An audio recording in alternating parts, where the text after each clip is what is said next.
Well, good morning, everybody. Mike here with TTK Small Engine Repair. This is a motor off a log splitter that's been sitting out in the weather. Give you an idea, that's the carburetor float bowl. This is the carburetor. And this is a spark plug. She had a lot of water in her. The tank was full of water. Obviously the carburetor was full of water. I disassembled quite a bit on this motor. We took the ignition coil off, cleaned up the magnets on the flywheel, which were severely rusted. The coil itself was severely rusted, so we got that all cleaned up.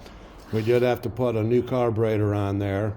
Obviously we tuned it up along with a new gas tank. The other gas tank had so much rust in it, there was no way I was going to get it cleaned.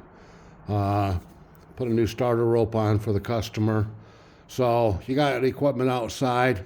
My recommendation is always, I know some people do cover them, but I suggest using a large heavy-duty garbage bag. Once this engine cools down, cover the engine and secure the garbage bag so it won't blow off. Then cover your unit once you're done. But anyway, this is Mike at TTK Small Engine Repair. We are located at 54398 County Road 657, Paw Paw, Michigan. That is exactly 6/10 of a mile south off of Red Arrow Highway. We're on the west side of the road right next to I-94. Our phone number is 731-298-1702. Now what I did too on this particular motor, I already had two pre-existing holes here for bolting. So I drilled an extra hole over here to secure this motor so she wouldn't bounce and vibrate all over the place. That's how I'm able to do what I'm able to do. So this is on my hoist. As well, we did a bunch of work on this two-stage snow blower, and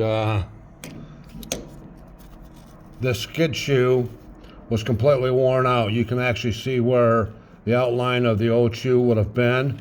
So I cut some metal, welded another piece to the bottom here. We adjusted the scraper blade properly on there.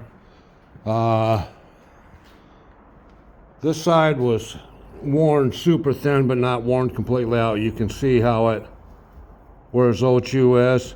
Again, we just cut a piece of metal, welded it on there. He's good to go. We also had to pull the recoil off and the cover on the flywheel to remove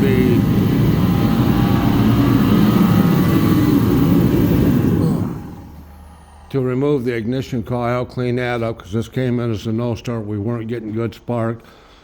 Again, this one was the coil was severely rusted, so was the magnets on the flywheel. So rust will cause high resistance. Even though you can put a spark tester on here and it shows spark, it may not be adequate spark to fire the gas in that combustion chamber. So the best thing to do, I knew it wasn't fuel related. I pulled the coil off, I tested it.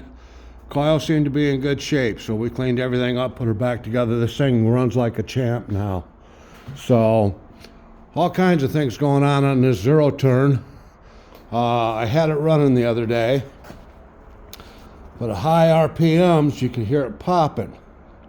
And again, this is another one of those that can be tricky. You can test the coil with a spark tester, and you might get spark. However,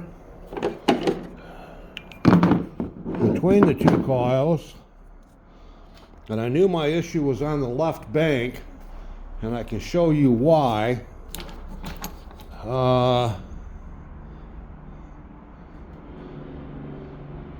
Try to get a good picture. You can see the difference between the plugs.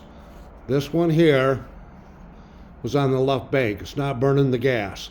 That is not oil, that is gas. The right bank was burning pretty good. So again, pulled the coils, did some tests on them. This one here came in at around 8 ohms. This one here registered 0.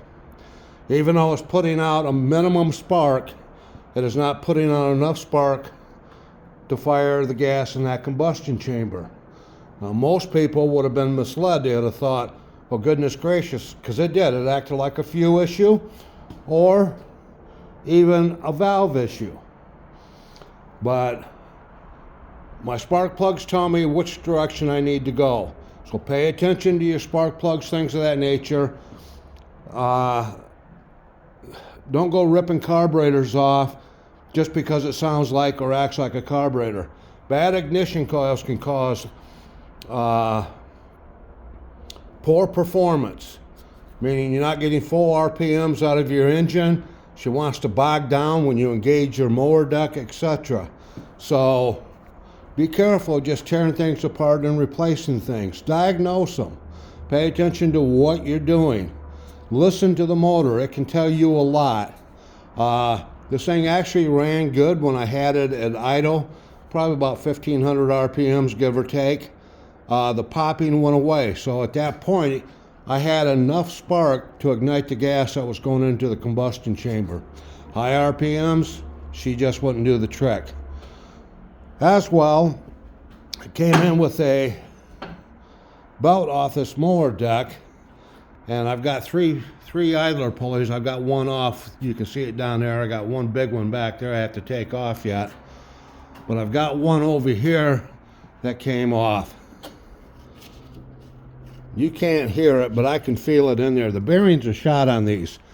Anytime you're going to replace a duct belt, highly recommend replacing the idler pulleys. If the belt's worn out, you got to imagine the hours that are on the bearings on these idler pulleys. They're going to be the next thing to go. And then if they go, you're going to wind up having to buy a new belt and do this thing all over again. So if you're replacing duct belts, automatically replace idler pulleys. It's just, it's going to save you downtime, and ultimately it's going to save you money in the end. And that's the goal. Do it right the first time. Don't do it. Don't have to do this thing 2 or 3 times. As well, I got to put a new PTO belt on there. Get over here where you can see that. Typically, anyway, if you're going to replace the duct belt, replace your PTO belt. But you can see she's getting all torn up as well. So we're not going to mess around. We're going to do the job right. So I'm waiting on parts on this puppy. But I'm very confident the running issue, the popping issue, is no doubt in this left bank ignition coil, not putting out sufficient spark to burn the gas when she's running at higher RPMs. But anyway, on that note,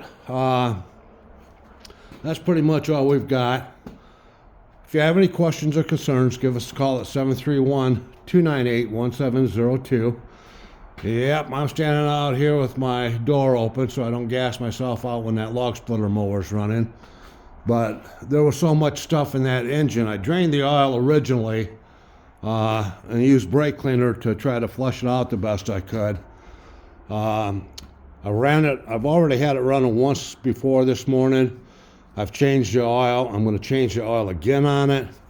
And if I have to, I'll change it until this oil is clean. I don't want to risk any damage occurring to this motor because of something as simple as changing the dirty oil. A lot of water got into this engine, and there's a lot of crud in it. And this paper towel is a reflection of the stuff I'm getting out of the oil. You can see how brown colored that is, etc. So remember, when you're doing anything, take your time, do it right the first time. And if ever you have any questions or concerns on anything, I'm always available. I'll try to help.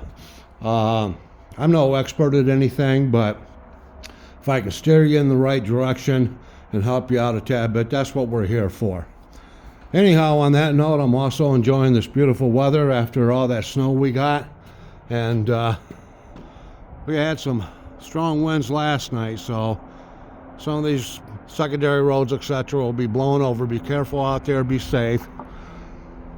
And just as a reminder, we work on a variety of equipment from zero turns to riding lawnmowers, push mowers, Stihl and Husqvarna chainsaws, 2-stage and single-stage snow blowers, weed whips, generators, log splitters, leaf blowers, you name it. So if you have any questions or concerns, give us a call at 731-298-1702. And everybody, have a fantastic week, and God bless. Bye-bye.